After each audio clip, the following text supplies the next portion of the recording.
hello and good, what is it?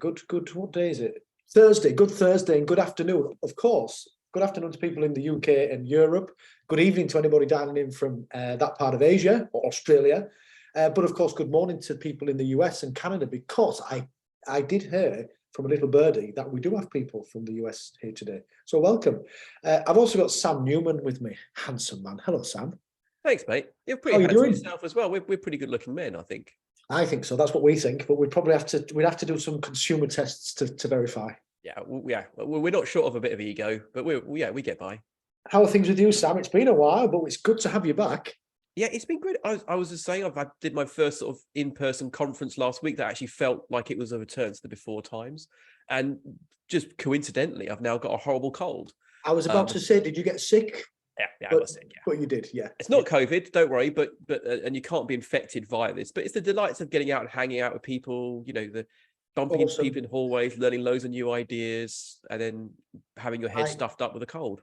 I avoided it all until last week when I had a vomiting bug, and now I got a cold this week, and I can't cope. I can't cope with being ill. So on that happy note, luckily you can't catch germs over this. What's this forum? What's it called again? The internet. You can't catch germs on the internet. Only ideas that will fester in your mind. Yeah, and they will take over you like a virus. Right, welcome. If there's anybody new to WTF, very warm welcome to you. So WTF is what are we, Carla? A publication that produces blogs, ebooks, webinars, and really cool conferences. It's run by the company where some of us work, Container Solutions, and it gives us a chance to continually answer the question, what the fuck is cloud native? And the reason we do that is because nobody really knows. And based on that, we often have different topics: platform engineering, culture we talk about quite a bit, psychological safety. And actually, Sam, your talk today is more about platform engineering than anything else. Am I right in saying that? Yeah, and in a way, it's partly going to be about my wish that we'd never called it platform engineering in the first place, but I'll get into that in the talk. Very good. And this is pertinent to a lot of our customers and potential customers, because often the journey to the cloud, you start with some containers, that's kind of how it goes. You do something with Kubernetes, it goes completely wrong. And before you know it, you've got a platform that's a bit pants, and then you've got to start doing it properly. So depending on where our customers are on that journey, platform is extremely important to them. Now, before we bring Sam in, and he really is one of the best in the business when it comes to storytelling, there's no doubt about that. Oh, sorry. Oh, my slides have gone crazy. Oh, it's gone completely crazy. Before we get to Sam, who really is one of the most intelligent and best educators in cloud native, in my opinion. I don't say that lightly, because it's a space I operated.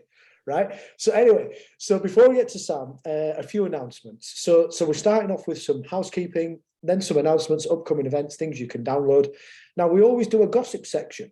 Now, originally we did this gossip as an experiment, but everybody really liked it. And that's because during the pandemic, people wanted a sense of community. They wanted these webinars to be more chatty and not just some corporate robot sort of speaking at you, right? And so the gossip section was really popular. And today I'm going to be joined by two of my colleagues, I think two. Teresa, who's coming? Rodrigo is coming. Rodrigo is coming to do the gossip with us. Now, Rodrigo's done this before. He was quite effective at delivering the gossip, actually. So I'm looking forward to that. And then, of course, we're jumping into Sam's talk. So let's start with the housekeeping. We do have a code of conduct that will be shared in the chat box immediately, I would imagine. And it covers the things that you would expect to see in any good code of conference. The summary is: be polite, be nice to each other. But the most important thing is that we do enforce the code of conduct. So if you misbehave or break any of the rules, you will either be dealt a warning, or potentially, if the offence is grave enough, you will be removed from this webinar and you will be banned. And that's because we're trying to create a safe space for everybody, not just at Container Solutions, but across the whole industry. If you should require a code of conduct, you can take ours and do with it what you will. It's pretty good. We've been developing it for a while. So that's that. Now, what's the next piece? I always forget the second bit, Teresa. What's the next bit of housekeeping? Recording. Yes, thank you. We're recording this.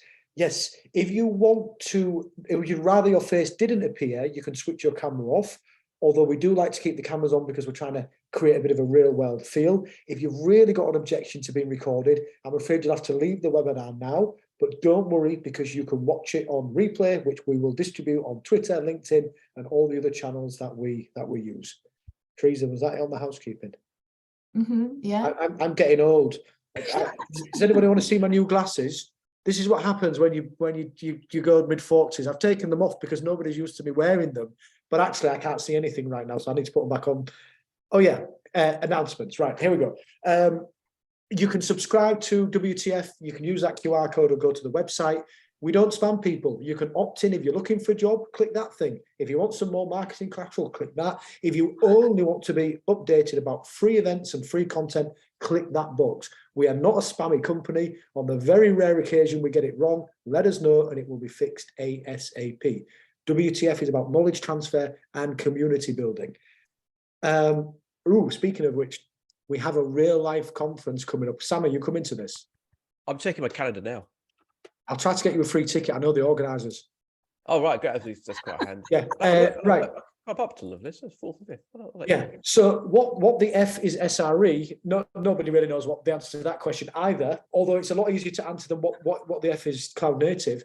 This is going to be a great conference. The tickets are reasonably cheap, I believe. So if you've got a job in a big corporation, get them to pay. There's probably some sponsorships remaining. If you want to sponsor what's frankly, one of the coolest things we've ever done, go ahead and reach out to Carla, Teresa, or myself. And if you want to sign up, follow the links either through this deck or in the chat box, which Carla or Teresa will be sharing any second.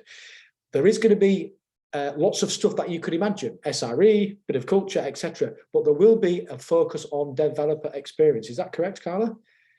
Now, the reason that's very correct. It's one of the new tracks, actually. So DevX is one of those thingamabobs that happens to everybody on the transformation. We do a bit of automation, we get our build times down and we do it more regularly. And then at some point it's like, hey, how do we create a cool developer experience? That is very, very important to all of us, but it's also very important to many of the people who are moving to the cloud. So DevX will be a massive theme of this. Apparently, I'm doing the keynote and I've been dining out on the same shit for about 3 years. So I promise I'm going to write something new and it's going to be awesome. Tomorrow. Well, you're being recorded now, Jamie. You said it on the camera. That's a commitment, mate. You've now committed to that. It's a commitment to myself. Right, I'm going to do it. I'm definitely going to do something new. We are hiring, of course, we're hiring lots and lots of roles, but we're getting really serious about delivery management. So it's probably something we should have done a while ago. And delivery management is kind of taken care of in a number of different places at Container Solutions. We started getting serious about that last year, but now we're building a really serious delivery management capability up. So you can imagine some of that will turn into content later as that team grows. That's going to be an excellent role. So take a look at that if you're interested. And you can get our book. Some people said it was good, a fantastic book about cloud native DevOps and modern software. Not bad. I don't know who wrote that. It's probably my mum.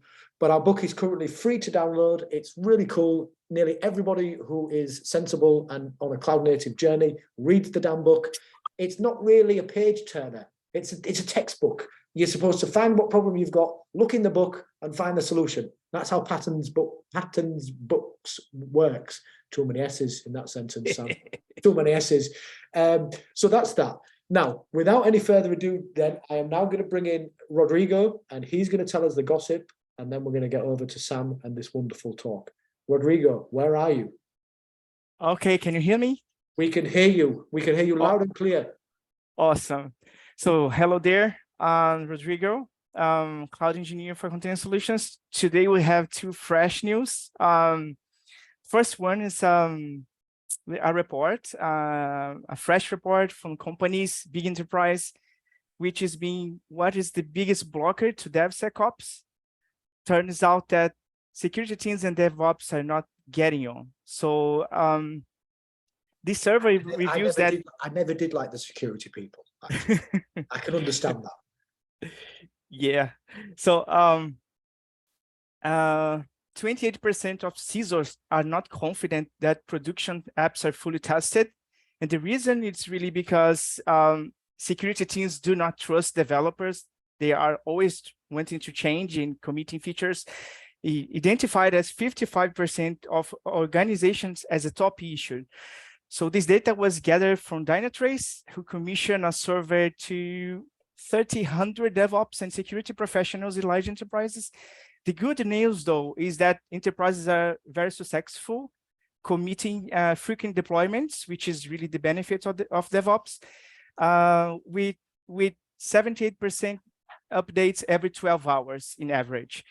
So CIOs and CISOs, they are not in general confident that these deployments are fully secure, with 55% saying that they're making trade-offs between quality, security, and user experience.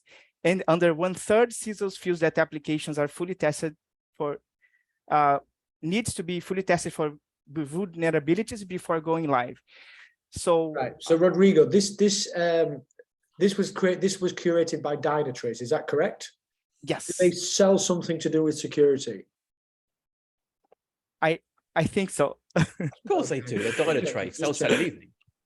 Yeah. Do you know what? It's funny. There's nothing new under the sun. My very first big project 20 years ago, the biggest problem was that the security people and the infrastructure people who deployed our software thought we were crap and everything didn't work. And the first thing we did was try to build a bridge, which required, can you believe this, going to speak to other people. It was so innovative. We went to speak to them, and it was one of my first jobs, so I had a suit on. Can you imagine me in a suit? Anyway, after I met the infrastructure people, the suit came off, and that was actually one of the first conflicts I resolved in my career, and ta-da, everything went a bit smooth after that. I don't blame the security people for not quite trusting what comes out of development. It's two very different worlds, isn't it? Yes. That's the good old cultural problem, right? People need to collaborate more. They just want to conclude. So one of our topics in the role is the AI Ops, which is artificial intelligence for IT operations, defined by Gartner as combining big data and machine learning to automate IT operations processes. In the same survey, 90% of respondents believe that increase of use of AI Ops will be key to improve security. But other 70% do not believe in AI Ops. So the human factor remains more important, though. 94% agree that extending the DevSecOps culture to more teams and applications is the key to a better software quality without loss of velocity. That cannot happen unless those silos between DevOps and security teams are broken down. That's the good old silos and all of confusion problem from DevOps. Yeah, it's still happening in security teams. Awesome, Rodrigo. And you've shared the link in the chat box if people want to learn more about that. Now, let's come to the biggest shock of the webinar. People will spend more on cloud in 2023. What's this one all about? This is sort of like, you know, it's, yeah, every year this is the same case. It has a shock. It's not a shock, is it? This can't be gossip. There has to be more to this gossip. Rodrigo, can you explain this second one? Yeah, sure. This is, I think it's a positive one for cloud. That is, cloud adoption is still kicking in. In 2023, companies expect to increase spending in public cloud application and infrastructure and hyperscalers that have dominated the market will face new competition. I mean, they are now facing new services from different providers. So this multi-cloud approach is more a thing now. IT buyers will continue investing heavily in cloud products and services, but an ongoing increase in multi-cloud adoption means vendors must compete on a price in a market with no branding loyalty. Many enterprises consider cloud spending a foregone conclusion for day-to-day operations, but organizations should continue seeking better value from cloud purchases, according to analysts. Cloud runs the business, and the bulk of people are looking to spend more.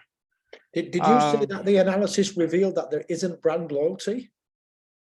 Because that's not what we see in our day-to-day work. Our customers love one of the clouds and they never want to move.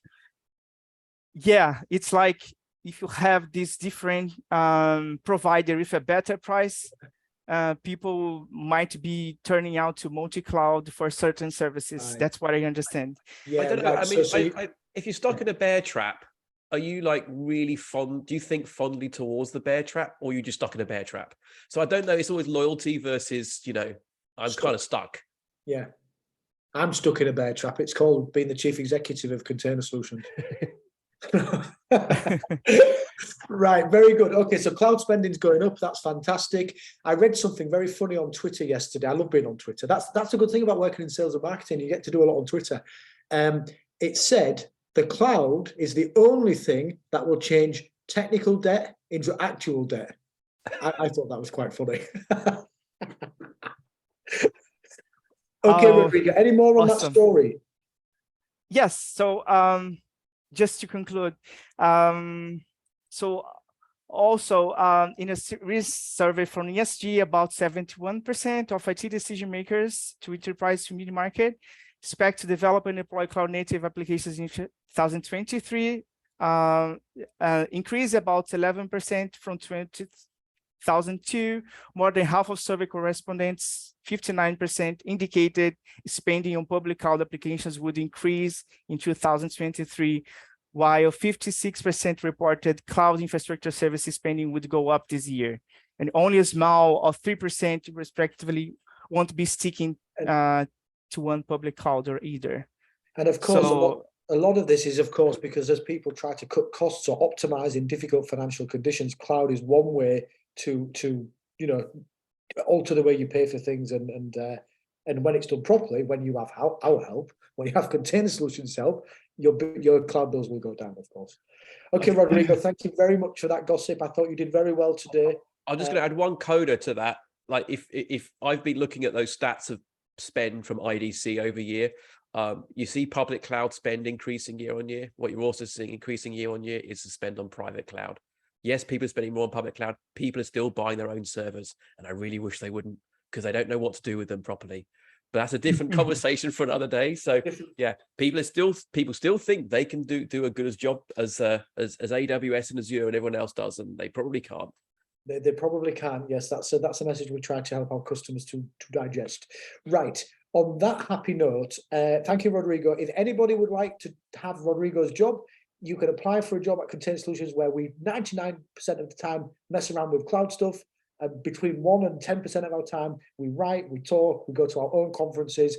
It's a very happy place to work. So if you're interested in doing one day appearing on What the F is the Gossip, you need to work at Container Solutions, so you better apply for a job now.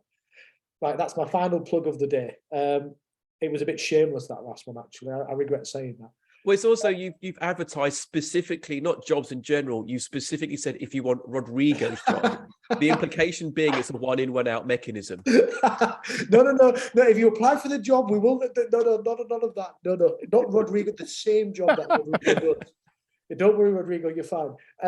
Okay, good. On that happy note, then I am going to now hand over to Sam. So I'm going to stop sharing my screen. I'm going to adjust my chair to the layback position and get ready for some high quality cloud entertainment. Are you ready, Sam? Yeah, no pressure, mate. Thanks. Yeah, it's going to be fun, I think. No pressure. No pressure. I'll make sure there's a copy of these slides if people want to download them as well. I'm sure you guys can send them around later on via some kind of email or something else. But yeah, I'd say big thank you for having me along. Thank you for Jamie for inviting me along. And I've worked alongside, I mean, I work as an independent, but I've worked alongside Container Solutions for years in many different guises, and I can thoroughly recommend them. And I'm not just saying that because they're paying me, because they're not actually paying me. So, you know, there's nothing in it for me to say this, other than I might get a pint out of Jamie at some point in the future. But look, this is the year of platform engineering. I think this is going to be one of the big trends we hear this year, as people realize that Kubernetes is horrific for any human being to have to interface with directly. We are covering it with layers and layers of stuff and calling it a platform, and it's a big thing. So I thought it'd be nice to talk about kind of at least my view around how we think about platforms, what we use them for, but to come at it from a different angle, and to come at it maybe from an angle that was more inspired about different types of thinking and thinking about how nice code bases are to work with. And this has kind of led me towards really trying to bring this property of habitability back to the fore and place it in the context of platform engineering. So if you don't know me, you might know me from some things as microservices. I do books on the internet, but you can find that out later. Over at my website, there's information about the things that I do. My books are not available for free because I've got a mortgage to pay for. But we're going to be talking today about pitfalls and tips, like concrete things. You're thinking about platforms, you're thinking about cloud, you're thinking about microservices. How do we bring all this stuff together and not have it just be expensive, but actually have it be useful? And, you know, some of you probably know, aware of microservices, these lovely architectures, which due to their independently deployable nature, enable increased degrees of organizational autonomy, right? We can have teams working independently, building software and innovating at scale, reducing the need for release coordination. This is the main reason that enterprise organizations go nuts for microservices. They realize they've got all of these people and they just can't work efficiently. And they think microservices are going to solve all of our problems. We don't have to have meetings anymore. We can kind of just vibe it and get stuff done. Because let's be real, enterprise companies don't actually have scale problems. They have numbers of people problems. And microservices can really help in this world, right? It's fantastic. We can release our software more frequently. We all can high five and like hang out together. It's going to be a lovely, lovely time. And also this world of microservices makes this possibility for us to own the full life cycle of our software. You build it, you run it, you ship it. We can do this. I mean, obviously not everyone can do this, nor should everybody do this, but it's a possibility. And so then we take cloud, right? And we think, well, you know, we've got microservices, we've got cloud. What does that mean? Yes, that's right. We've now got cloud native microservices, which should theoretically be the best of both worlds, right? Now, talking about what cloud native means, we should remember the term cloud native predates the Cloud Native Computing Foundation by some time. It was just the CNCF, as a spin-off of the Linux Foundation, thought, oh, let's co-opt an existing industry term and devalue it, which is what we've done. People now think cloud native equals Kubernetes. No, cloud native just means you're building applications for a cloud platform. Just means you have to pick a cloud platform. But anyway, I digress. The combination of microservices and cloud native to coming together, it should have been wonderful. It should have been this amazing cultural coming together that just delivers way more than the sum of its parts, like Ant and Dec or Laurel and Hardy. Unfortunately, it's ended up a bit more for some people, this coming together of cloud native and microservices is really, it's a bit more like sort of Bitcoin and bros, or Musk and Twitter, or Boris and Brexit, you know, something which on the face of it seems like it might be a bad idea, and then turns out to be a really bad idea for a lot of people. In the case of Boris and Brexit, something that was definitely over-marketed and under-delivered, to say the least. I won't swear because this is being recorded, but we'll move on. I got in trouble. I was doing a presentation recently just around the corner from the Houses of Parliament, and I may have said something regarding the current Tory party that got me into a bit of trouble. So I'll move on from this. Right. So why has this ended up becoming such a mess for so many people? Cloud native, microservices, cloud native. What could possibly go wrong? Well, where to start?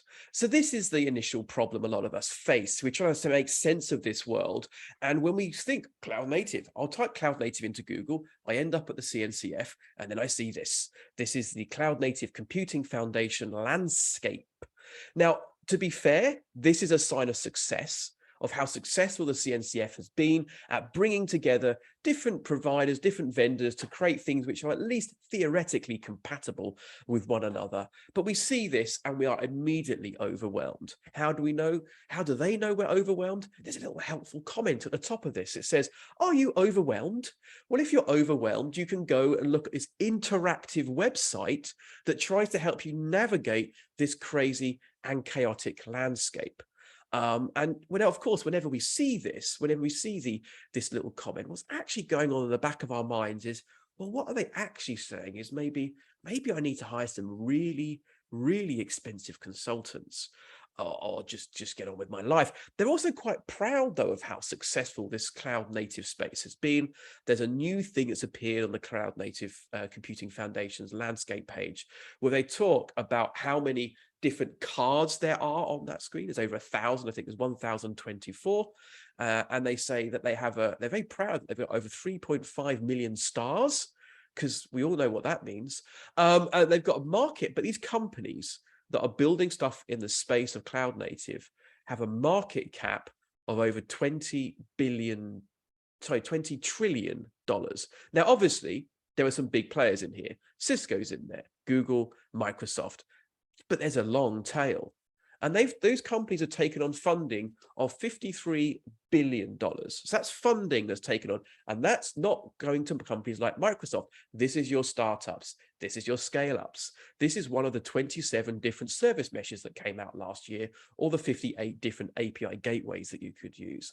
And this makes our world quite confusing, because here we are trying to make sense of this world. And what we're trying to often do is create a sort of curated platform for our people out of this mess. We've got all this stuff going on. We're asking developers to potentially own their full software, build the software, ship the software, deploy it, run it in production, write the theme tune, sing the theme tune. It's a lot of stuff for people to deal with. We've constantly got this mantra of, well, we've got to shift left. DevSecOps, developers need to do security stuff. It's not necessarily what it means, but that's what we're being told. Shift left, shift left. And then we get books like Team Topologies, which again seems to, on the face of it, expect us as developers to take on more and more burden. We've got to increase the amount of stuff we're doing. To be fair to Team Topologies, they're at least trying in this book to find a sensible balance in this process. In the book, it's an excellent read, by the way. You should definitely read it. And I'm sure Matthew or Manuel have been on previous WTFs, and if not, I'm sure they will be in the future. In the book, they outline the vision for organizations which are optimizing themselves around fast flow. So if you're an organization who is a technology organization which wants to organize themselves in such a way that you can shift software quickly and quality software quickly, this is the book for you. They outline a vision for this thing called the streamlined team, moving away from short-lived project-oriented teams towards much more product-oriented teams, teams that are focused around long-lived delivery of pieces of functionality, owning different parts of your domain. So we've got here different teams that might be associated with different parts of a company. One team focused on stock management, another on the purchase flow, another for promotions. And they own all the software, they own all the assets that are associated with their part of the world. The idea being that they have full ownership. But this means that often, and the goal of this is actually to remove siloing, to remove handoffs.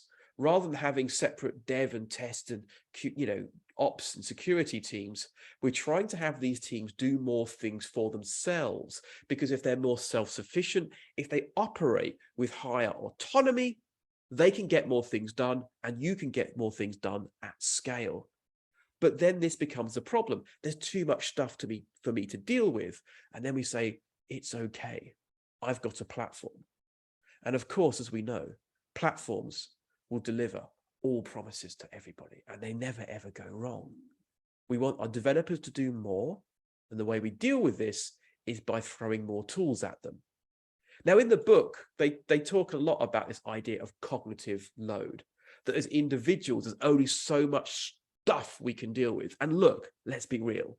If you want to have a load of stuff to deal with, take microservices and times it by cloud native, and then you end up with too much stuff, way too much cognitive load. And sort of both Matthew and Manuel in that book position the platform as something whose core job is to reduce cognitive load. Now, many years ago, I made the case for not calling it a platform. And the reason for this is when we talk about a platform, we inevitably end up thinking about creating a concrete tool. We think about delivering software. That's not the job of a platform team. In one of my organizations I worked previously, we called it developer experience. You're the developer experience team. Your job is to improve the developer experience. That might be through delivering tools. It might be through training. It might be through education. Unfortunately, we've now kind of zeroed in on talking about platform and platform engineering. And there's a danger that we see that role purely in terms of my job is to put a layer on Kubernetes, when it's about a lot more than that. And that's what we're going to be exploring more in detail later. Matthew puts it quite nicely. He talks about this idea of the platform as the job of the platform is about reducing the cognitive load of the developer, pushing stuff away from them so they can focus on the job at hand.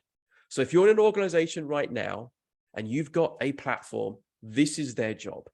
Their job is not to deliver a Kubernetes cluster. That is a means to an end. And so I started trying to explore other concepts to explain the challenges I felt we were having with the platform. And I came back to a term I'd first heard in the context of sort of code and code bases. And this is a concept called habitability.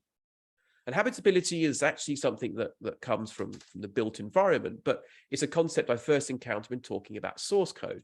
And as far as I can work out, the first person that coined this term was Richard Gabriel, talking about how nice it was to work with code. And the issue was often that the architects would make design decisions that developers would then have to live with. And so what Richard was trying to do was to say, look, if you're a decision maker and you're making decisions about the design or the direction of your system, in turn, that has a direct impact into the lived experience of the people working inside that system.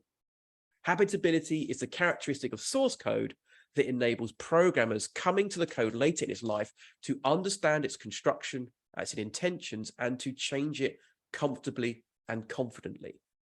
So other people have spoken about it should be a nice place to be. Habitability comes from the built environment.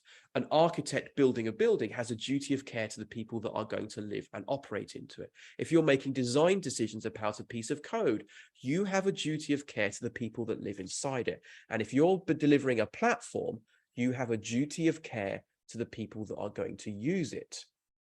Fundamentally, getting this stuff right is about having a very strong and direct connection between the decisions you're making and the people that will have to live with those decisions. And it starts here.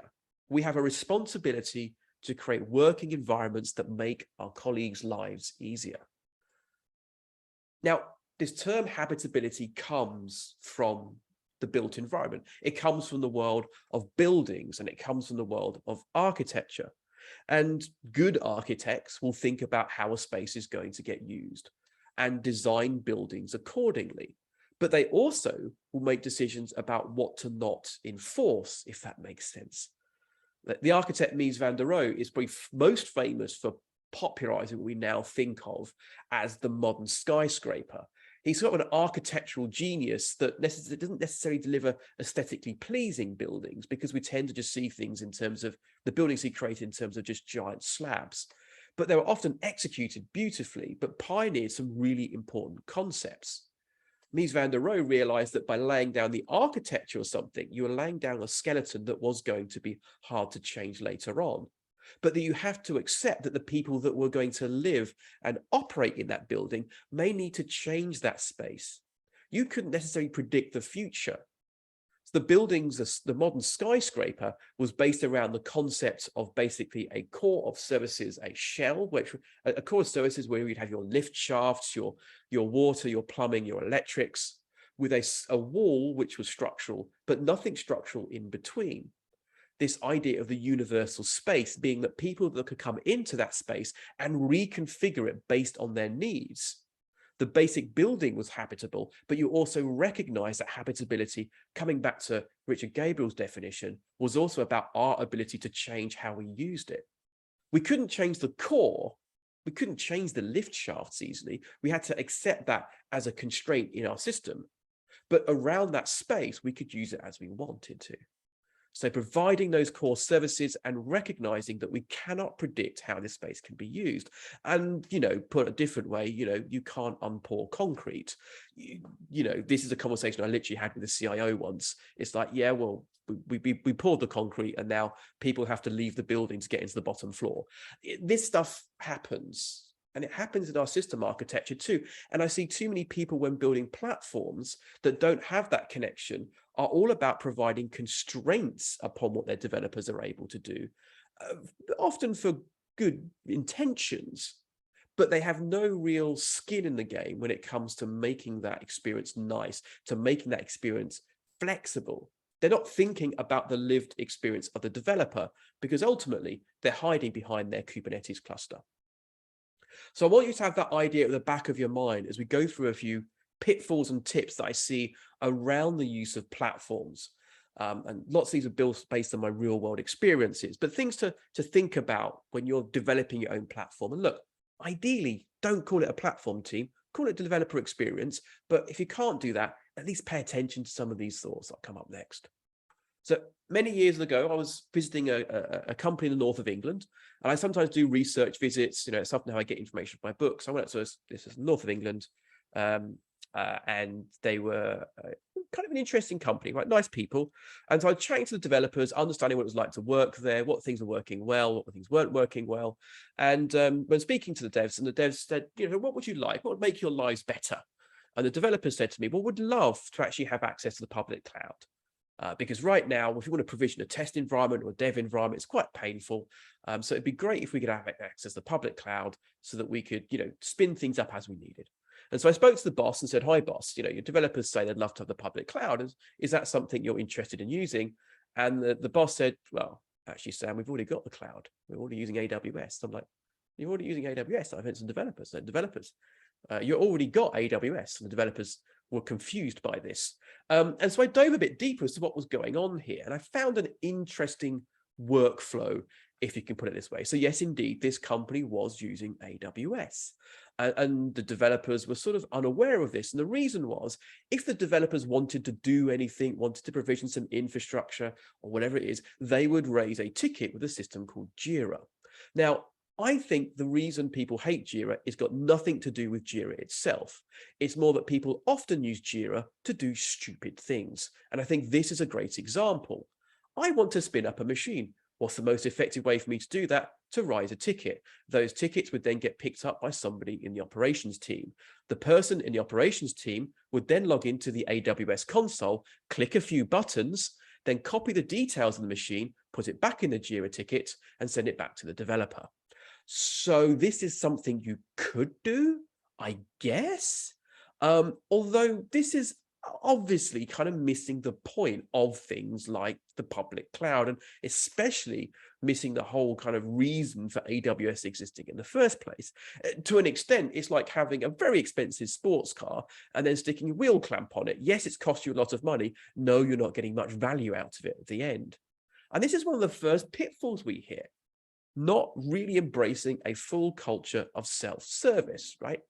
The point of a platform should be to empower teams to get things done. Your job as delivering a platform is to empower people, not constrain people. You want to make your platform self-service by default. And by self-service, I don't mean clicky buttons. By all means, have some clicky buttons, but you need an API. When you think about why AWS has been so successful, it was all about supporting self-service. It was that API that they came with. Sure, we can rent machines by the hour, but that API was king. Why don't we allow this? When you really scratch through why that Jira ticket blocking process was in place in that particular organization, it was down to one real issue. Do you trust your people? If you don't trust your people, you might start doing things like not allowing for self-service, not allowing people to provision things on demand. I would say if you don't trust your people, you've got a much bigger problem. So this is the top tip. Maybe start with trusting your people. You might be surprised with what happens. I remember having conversations back in 2009, coming back to the story of AWS. So I've been working with AWS from the very early days, in a way. I say early, I mean, I wasn't there in 2006, but 2008, 2009, the company I was working with were doing work actually in conjunction with AWS. And we actually helped develop the first ever training courses with AWS. And part of the reason we did this is because of some challenges that AWS were having at that time in terms of getting traction. And at the time, we spoke to the product owner, me and my colleague, Nick Hines, who was the CTO at the time. And the AWS sort of product owner says, you know, we view what we offer as we're selling electricity, right? We are a utility. We just sell electricity. We're not going to tell people how to use it. We just want to provide them the stuff and they work it out. And I think I'm pretty sure it was Nick who said this at the time. So that's great. That's great. But you know, you might be selling electricity, but your customers are constantly electrocuting themselves with your stuff. They're using your product and getting it wrong a lot. And you can say, oh, it's up to you how you use it. But at a certain point, they're going to start blaming you. And this is another issue, right? Having the best technology and cool tools is not enough. You have to make sure people know how to use them.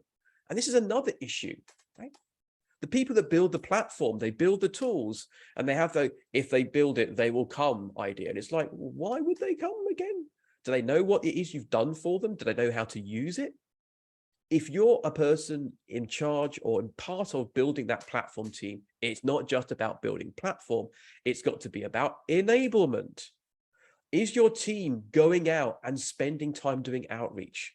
Are you visiting teams and saying, by the way, we've rolled out this cool new feature. Do you want to come and use it? Are you providing training to them so they can come up to speed with some of this new technology you're offering to them? Are you spending any time embedded with the teams that are going to use your platform so you're getting feedback on all of this? If you're not doing this, you're just another silo, and probably quite an expensive silo. And this leads into my next tip. You need to view the development of your product, of your platform, like you're developing a product. When you think about product development, when you're trying to find market fit for your product, you have an idea, I think this is going to solve some problems. What do? You go and talk to people. You see the problems they're facing. You pitch the idea. You try it out with some people. You iterate. You have beta test customers, and you refine that product based on real world use. You don't come out, spend 2 years in a cave, come up with a big new end-to-end product and go, ta-da! And then you don't get to do that and then be surprised where people struggle to use your thing. Develop your internal platform in exactly the same way you would develop a customer-facing product. Talk to people, understand what they want, sell to them, help them understand why you might be able to help them. And if you can't help them understand why you can help them, maybe you're not helping them, and change what you're doing. This is not a platform. This is confusion. This is chaos. And this is the other problem I sometimes see people making the mistake of is, I want to let people do what they want, but I also want to help them do things. And they sometimes fall between pillar and post and can leave people in a mess where they don't know what to do. You've given me all of AWS. Is that right? Is that a good thing to do? Well, it's okay to deliver a curated experience. And I think this is something that a lot of platforms fall into. They think they can be all things to all people. They think we've got to potentially cover all bases. We need to offer everything. Actually, you don't. Probably 70% of your organization works in a similar way. Deliver a really nice curated experience for that 70%. Their lives become easier. Don't try and solve every problem, and don't overwhelm people with a variety of different ways of doing things. We'll come back to this idea of optionality a bit later on, but you know, this is fine. There's a difference between curating and restricting. And what is it? If you decide to curate, but then you say people have to use a platform, now you're restricting people. So we also need to make the platform optional, which is a kind of a controversial point, which we'll cover in a moment. Governance. This is another dangerous word in the space of platform engineering. Now, the concept of governance is not a problem. I have no issue with the need to do governance. It's a bit of a dirty word, but it's a very simple idea. All governance is deciding on how things should be done and making sure they're being done that way. That's a perfectly sensible approach. The challenge is often in terms of how we decide to implement this. And again, when some people, especially enterprise organizations, start seeing the platform being developed, their eyes light up and think, aha, we can implement our entire governance regime through tooling. So this is how things should be done. We make the platform work in that way, but then how does that follow that that's how we implement governance? Well, if the platform only allows you to do the right thing, let's make everybody use a platform. So now you have to use the platform because the platform does the right thing, and you have to use the platform because then we know you're doing the right thing. And stop. Forcing people to use a platform is not about helping. It's not about enabling. It's not about making their lives easier. It's about control. The moment you say you must use the platform, you have to accept you're reducing choices and you're restricting people and you're locking people in. And there are other issues when you start saying you have to use the platform. Gone is any incentive to make the platform nice. If you say you have to use the platform, everybody has to use it. You stop spending time or energy tracking. Is it nice? Do people like using it? They don't have a choice.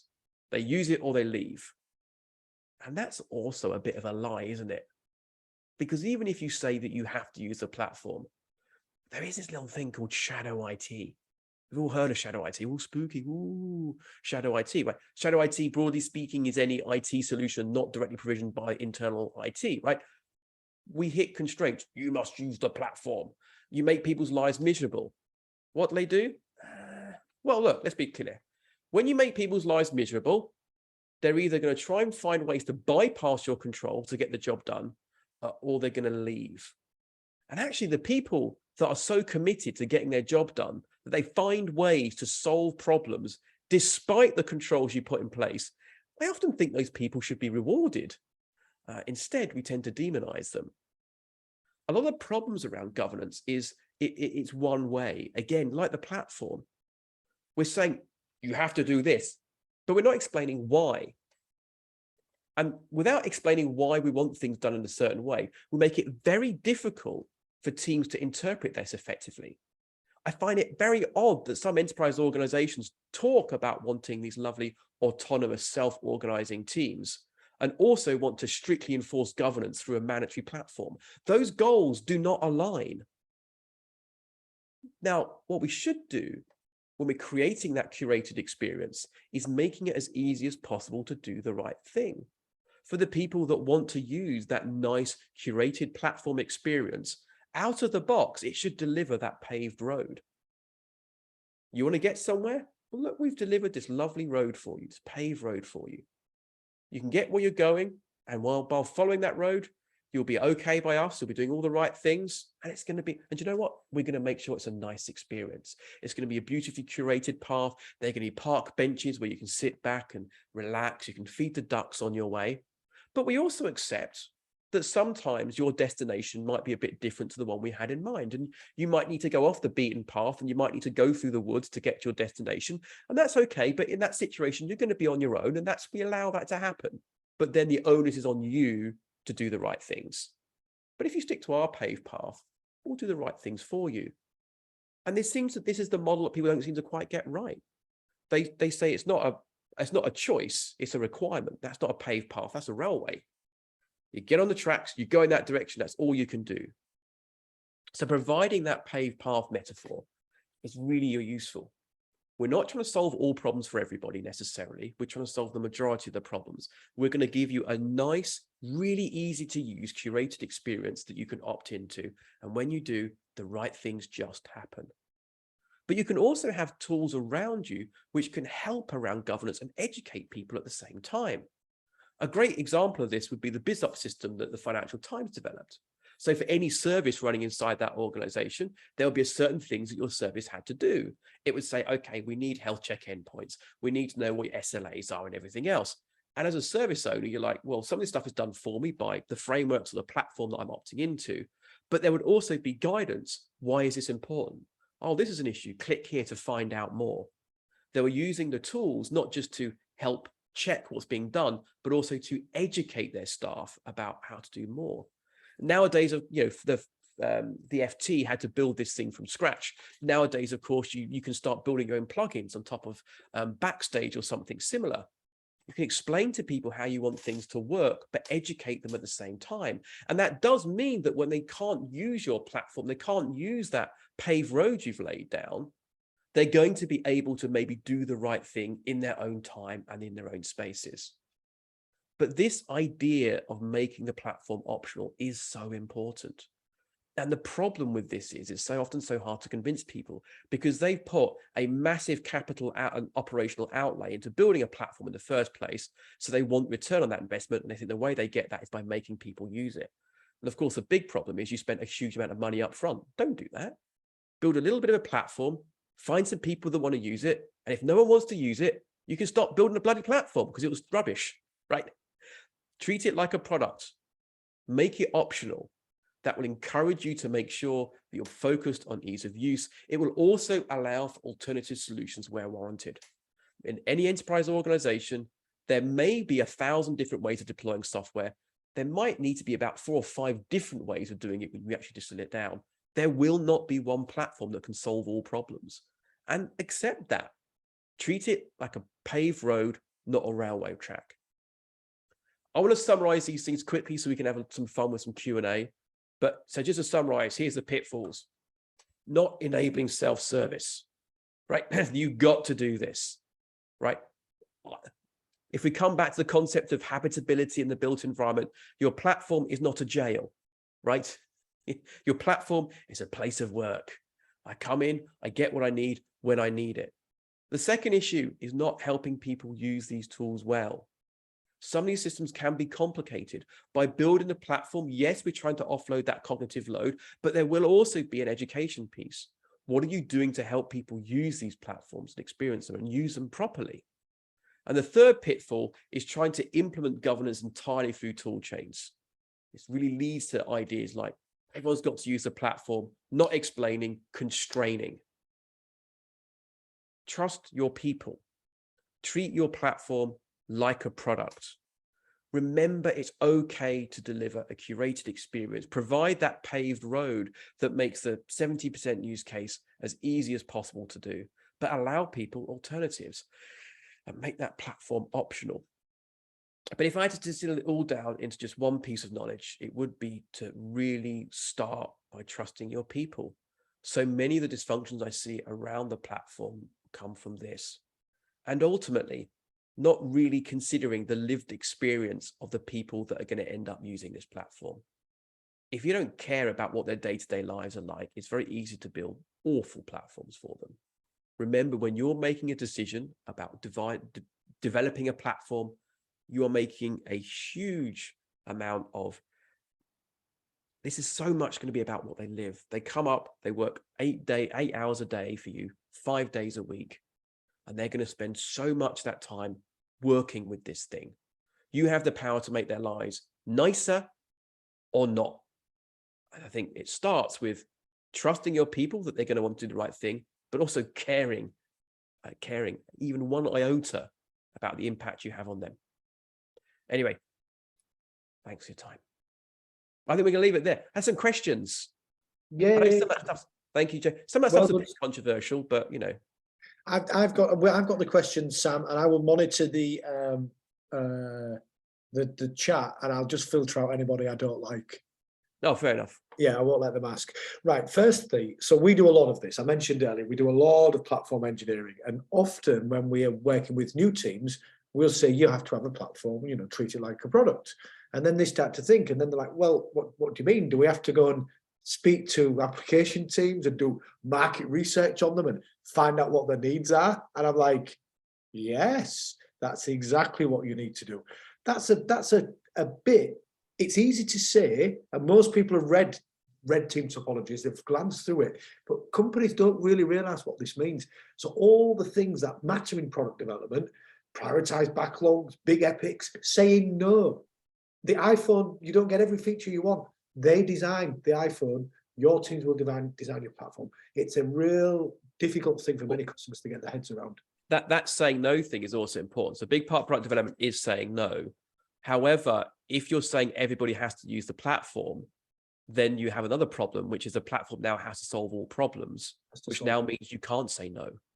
And because somebody's, you know, you've got to do something because you've got to get everyone on board. And the thing about becoming cloud native is you become more collaborative, but that in itself is a process. So you build the platform, you say you're going to do it as a product, you say no to a very key stakeholder who goes absolutely mental, escalates it to the board, and then you get told you will implement that feature. So the world of hierarchy and collaboration, it's not an easy thing to do this. No, question, Sam. Right, here's a good question from I don't like Gustavo. I'm going to skip that one. Oh no, I better ask it. It's the only sensible one. Okay, Gus, are you on the line? You can just read that question out yourself. For sure. Hello, everybody. What are you doing? Hiding behind the chat box. Come on in. Okay, so I have a question for you, Sam. You did mention that governance shouldn't really be a driver for the platform engineering work. But how can that be actually taken into account then, especially when we're talking about regulated environments? Well, I didn't say it shouldn't be a driver. I think what you shouldn't see is the platform as the only way to implement governance. So I think that to simplify it down, your platform should make it as easy as possible to do the right thing. What the right thing is going to be determined in part based on your technical strategy, your corporate strategy, but it's also going to depend on the constraints that are placed upon you because of the legislative environment you operate in or the regulated environment you operate in. So it absolutely should be an input into that. So I think that to distill it down, the platform should make it easy to do the right thing, and governance has a big part in telling you what the right thing is. I think what I was trying to say here, though, is that you don't want to see the platform as the whole way you're going to achieve that governance regime. Okay, so basically the platform complies, not really enforces, right? Well, complies in as much as you can, you could do things in the platform to not stop you. You could do things in the platform that would hopefully stop you doing bad things, right? But yeah, that's kind of that's kind of how I see it. And there is this flexibility. I mean, you're always going to have bad actors in the system, right? But ultimately, yes, it should make it as easy as possible to do the right thing. That's how I view it. Right. Thanks. Now, okay, Gus. Now, before we come to you, Robel, I'm going to come to Richard. Richard, you don't look like a shy man. you can ask your question. Thanks, Jamie. Thanks, Sam, for the talk. That's really helpful. You mentioned like the constraints of a platform, and having a platform will often constrain a team, and that kind of implies that a constraint is always a bad thing. But I've often seen constraints as actually being a way to help a team focus on a particular problem. Can you talk around that a little bit more? Absolutely. So I mean, I worked I've been a consultant for many years, worked at a big consultancy, and you'd always chat to the devs, and I'd be one of them, and we'd say, oh, we went to this client and like we had to use Java 6, and I might as well just kill myself now. Why couldn't I use Scala? Well, because it's terrible. But you know what I mean? We'd want to have no constraints. And some of the worst disasters of projects I saw were a dev team rocked up and there were no technical constraints. And then what did they do? They spent about 6 months spinning their wheels, arguing over which programming language to use. I absolutely have no problem with constraints. I think the question is, where do the constraints come from? So I think if the constraint comes from a technical vision, we are going to build a system in a certain way for these reasons, we're applying constraints upon that. I mean, a constraint can be something like, we will be deploying on AWS. That's a completely legitimate constraint. Another constraint might be, we are on the cloud, but we are operating in an environment where we might not be able to operate in the public cloud anymore. So we've made a decision to only work on Kubernetes as a platform. I think having constraints like that, which are tied into part of your technical and business strategy, absolutely makes perfect sense. I think it also makes perfect sense, obviously, if you are operating in a regulated environment, you're dealing with healthcare data, you're dealing with personally identifiable information. I think being very clear, though, I think when you communicate a constraint, you need to kind of explain what it is and why it's there. And there are sometimes those constraints that have been placed upon you because of previous decisions that no longer are valid. So I think it's okay to challenge them. But absolutely, you do need some constraints placed upon you. But again, it's down to, do you explain what they are and why they're there? But as developers, we need those. So be clear in them, communicate them, explain them. Yes. Try and keep lean on your constraints. And to give you a classic example of another type of constraint that some people find sort of odd is a way, so one of the proposed benefits of microservices, for example, is that anybody can use any programming language they want. James Lewis has a great line. He says, microservices buy you options. A microservice architecture gives us loads of options in how we solve problems. The important word is buy, right? Yes, if you want to, you could give people free rein over what programming language they pick. Is that something you actually want to do? You see organizations like, say, Netflix, or at one level, Monzo here in the UK, who have said, we're going to standardize on using the Go programming language everywhere. And the reason we do this is because we want to make it easy for people to rotate between teams. And we want to be able to use shared code and shared tooling. And it allows them to operate at scale. So they've placed a sort of technical constraint on their developers but they've explained why. And I think that's absolutely fine as well. Yeah, it's funny, Sam, because I never thought, I once read an interview with the boxer Joe Calzaghe, I think it was, and he said, I never thought I'd become an amateur runner, but to be a good boxer, you need to be very fit, so you end up running. My whole life is now designing constraints, because everybody says they want autonomy, but it's a joke. They don't really, because when you give it to them, they're like, panic, what the fuck? Constraints, that's all you do. That's all you do as managers, and that's all you do in cloud native transformations. You're designing work and constraining so that people follow a sensible path. I'll give you one other classic example of this, which works at a different level, would be Jeff Bezos. So very early days at Amazon, the way he wanted the company to grow was basically through these sort of fairly autonomous product-oriented teams. Because he recognized that that was the way that he was going to outcompete. And so he actually applied some technical constraints. He said all communication has to be between service interfaces. You can't talk to people's databases directly, because he realized he wanted those teams to not be too tightly coupled to each other, because he wanted the organization to grow in a certain way. And, there are some downsides to that model, why there's 9 different ways to run a container on AWS, I'm not entirely sure, but that's sort of an outcome of having that degree of independence. But it's at least rooted in a vision for the company and a vision for how the leadership of that company thinks that company should grow. And I think that's totally fine. Now, Sam, we've got another question. So, Robel, I'm going to bring you in now, please. Shoot. Yeah. Thanks, Sam. That was a really good presentation. I just wanted to ask about, when you say that about your client, I remember the developers had difficulty in adopting the cloud, or didn't even know about the cloud because of the whole provisioning system through Jira. Yeah. Next, he said that it should be self-service, which 100% I agree, API-driven self-service. But you talked about trust. Now, absolutely, there should be a culture of trust, but is that really a blocker? Because you could still have policies, guardrails, in the system, automation in the system, so that, let's say, you don't have to trust your developers, but your system will enable that they would be doing the right way. I guess similarly, when they get into the final destination, sure, they don't need to use your platform. As soon as they can tick all your policies, they can meet the criteria, then they can get there. So what do you think about policies and automation?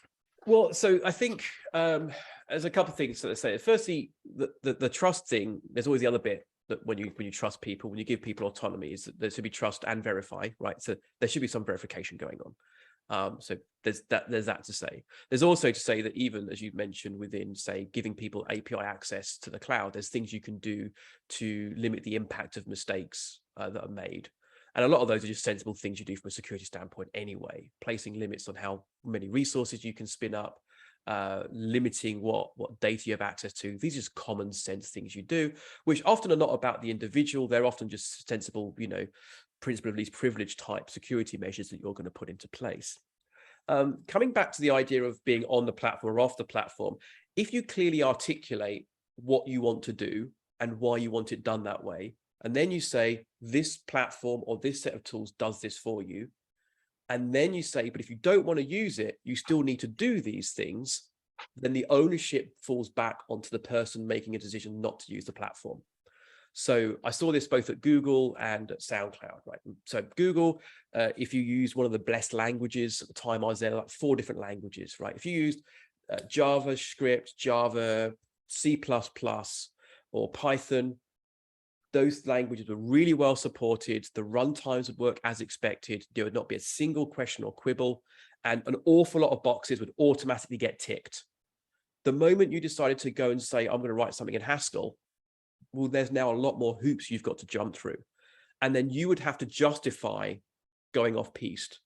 But if it was justifiable, they had no problem with it. So I think it just shifts the onus. I saw the same thing happen at SoundCloud. They early on had a large number of different programming languages and started to see a lot of duplication of effort. And so they then said, well, look, if you build your services on the JVM, predominantly in that organization, it meant Clojure or Scala. Obviously, the closure programmers are better. If you use one of those two programming languages, out of the box, all of these boxes would get ticked. Now, if you wanted to write a service in Linda, you could, but you were going to have to sit as boxes. And in SoundCloud, you would have to justify that decision to your product owner. In practice, what happened is very quickly, those weird esoteric languages fell away because people realized they had to ship features, and they could ship features much more effectively on the platform. But there were places where you had a choice, where you could do other things. But again, it starts with that. Here's what we want you to do. Here's why. By the way, here's a lovely paved path. If you want to go bush bashing, as we say in Australia, hack your way through the jungle, that's absolutely fine. But, you're the one that's going to be hacking through the bush. I think that's absolutely fine. Who's next, Jamie? There is nobody with their hand up. Does anybody have any more questions? We did get a couple of questions on the, we asked in advance, Sam, if anybody wants to add questions. Here's a good one. How do we move government IT away from trying to solve a problem for buying more tools? Which government? I mean, that's semi-seriously, because some governments are better than others, having worked with some of them. I think look, I'll be honest with you. So if I'm going and doing, I've done lots of work with Norwegian government agencies, right? They're really easy to work with. They seem pretty common sense. They're very sensible. They have a degree of flexibility. Some governments are still mired in so much bureaucracy that the only people that can ever do work with them are massive companies, and all they've got to sell are huge numbers of professional services and tools, unfortunately.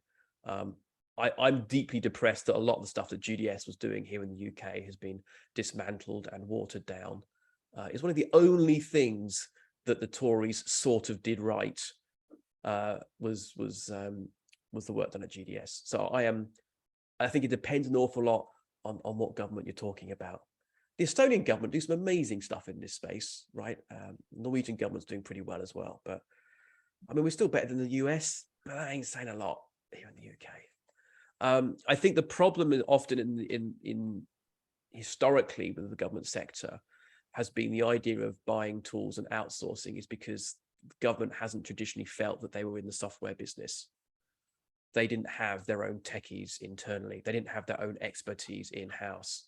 In the UK government, for example, the people that made decisions about whether work should be outsourced and who the work should be outsourced to were in turn people that worked at outsourcing companies. So, I mean, that has changed a bit in the UK, but it's a long, long road. Yeah, I think the UK government's doing some decent stuff, but it will be a long road. Now, I think we're going to take one more question, Sam, and then we're going to let everybody disperse and go forth and be happy. Richard, back to you. Yeah, sorry for hogging the questions. Sam, when you put this together, when you compose the talks, what kind of size company do you have in mind? Because does the advice shift for different sizes? You talked a lot about big companies and government and so on. So what's it like at the other end of the scale? Does it change? Well, with the smallest company, I normally just say, you probably want to be a little bit more constraint oriented. So if I'm working with a 2 or 3 person startup, I say, don't use microservices. You can't afford me anyway, so give me equity. I mean, I have a mortgage to pay for. But I'm not going to worry about, you're not building a platform for 3 people. I'm just going to say, go onto a public cloud platform and just use Lambda. And you'll be fine, right? I think you can be a lot more, and also with the smaller companies, an awful lot of these collaboration problems in the silos, it's very difficult for them to exist because you are small. Those barriers get broken down.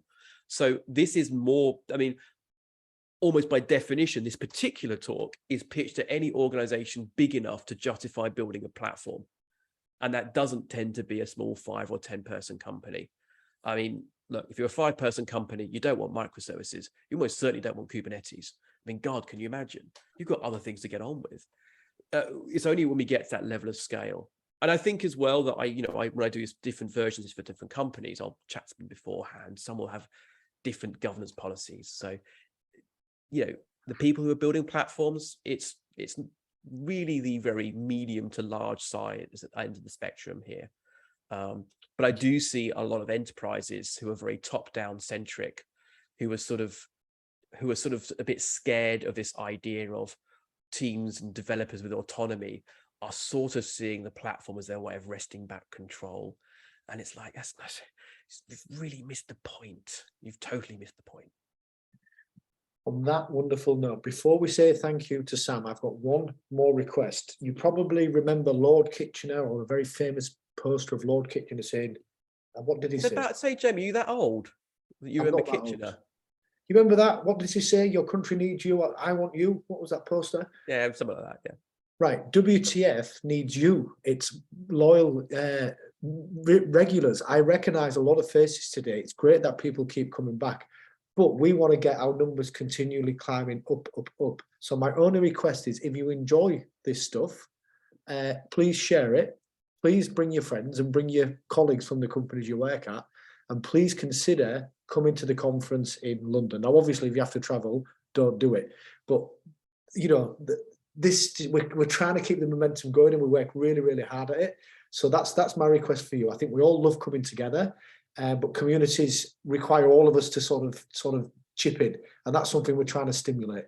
And if anybody's got any talks they want to give, or any information, anything whatsoever, please reach out. Everybody's a little bit done with webinars right now, which is understandable. So we're trying to get back to the pub, back to meet in real life. So thank you for all your support so far, and thank you for your continuing support in 2023. I think I'm speaking for me, Carla, and Teresa when I say that. And on that note, let's just, speaking of Carla and Teresa, let's first give it up for both of them for organising this webinar. Bravo. A big round of applause for Rodrigo for coming in and doing the gossip. Bravo. A huge round of applause for me for facilitating. Boo! Oh, sorry. And the biggest round of applause for Sam for coming in and once again absolutely smashing that talk. Thank you, Sam, so very much. And thank you for the lovely questions as well, and the awesome facilitation. I'm happy. I love doing these things. They're always very enjoyable for me. I get asked these things a lot. So yeah, come to the other ones and tell your friends.